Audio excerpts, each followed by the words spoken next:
नमस्कार और स्वागत है मिथोलॉजी प्लस में, जहां हम आपको पौराणिक कथाओं के उन अनकहे और रहस्यमय किस्सों से परिचित कराते हैं जो आपकी सोच को बदल सकते हैं। आज हम बात करेंगे उस किरदार की जिसे इतिहास ने अक्सर खलनायक के रूप में दिखाया, रावण।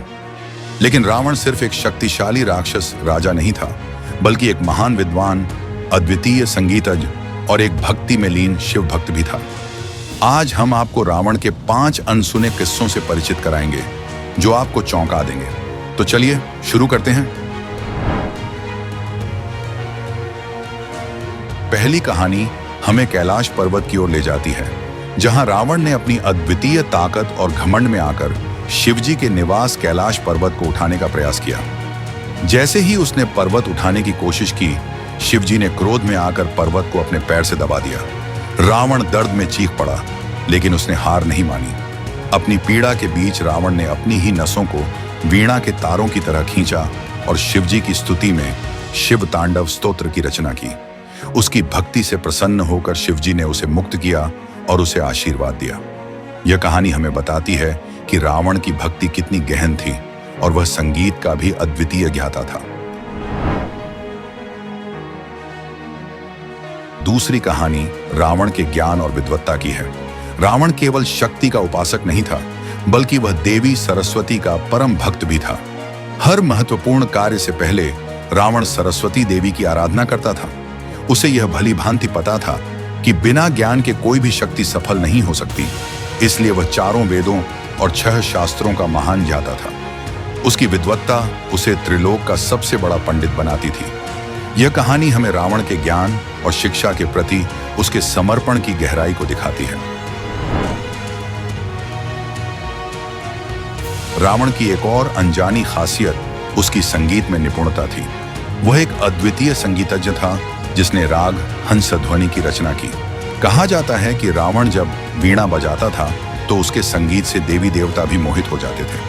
उसकी संगीत साधना और वीणा वादन कला ने उसे कला के क्षेत्र में भी महान बना दिया।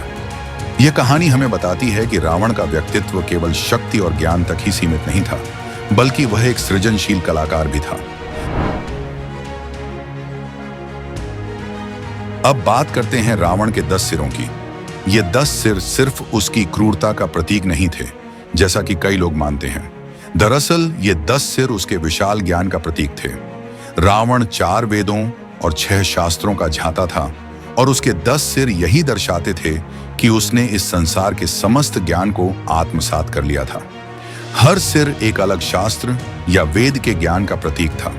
रावण का यह स्वरूप उसे एक असाधारण विद्वान के रूप में दर्शाता है, जो सिर्फ युद्ध में ही नहीं बल्कि ज्ञान के क्षेत्र में भी अपराजेय था।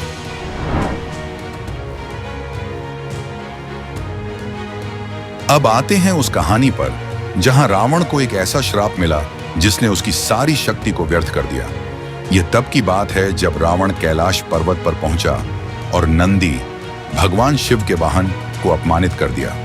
रावण ने नंदी का उपहास करते हुए कहा कि शिवजी के वाहन के रूप में उसे एक साधारण बैल चुना गया है।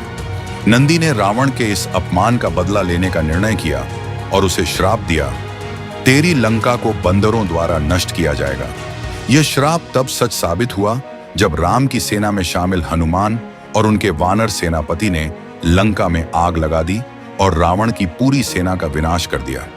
यह श्राप रावण की सबसे बड़ी हार का कारण बना, जो उसकी अहंकार का प्रतिफल था। तो दोस्तों, ये थे रावण के 5 अनसुने और अद्भुत किस्से जो उसकी व्यक्तित्व की विशालता और विविधता को दर्शाते हैं। रावण केवल एक खलनायक नहीं था, बल्कि वह एक विद्वान, भक्त और महान कलाकार भी था। इतिहास और पौराणिक कथाओं में अक्सर ऐसे पात्र होते हैं जिनके कई रंग हमें समझने होते हैं। अगर आपको यह वीडियो पसंद आया हो तो मिथोलॉजी प्लस को सब्सक्राइब करें और जुड़े रहें हमारे साथ भारतीय पौराणिक कथाओं की और भी गहराई में जाने के लिए। फिर मिलेंगे एक नई कहानी के साथ। तब तक के लिए धन्यवाद।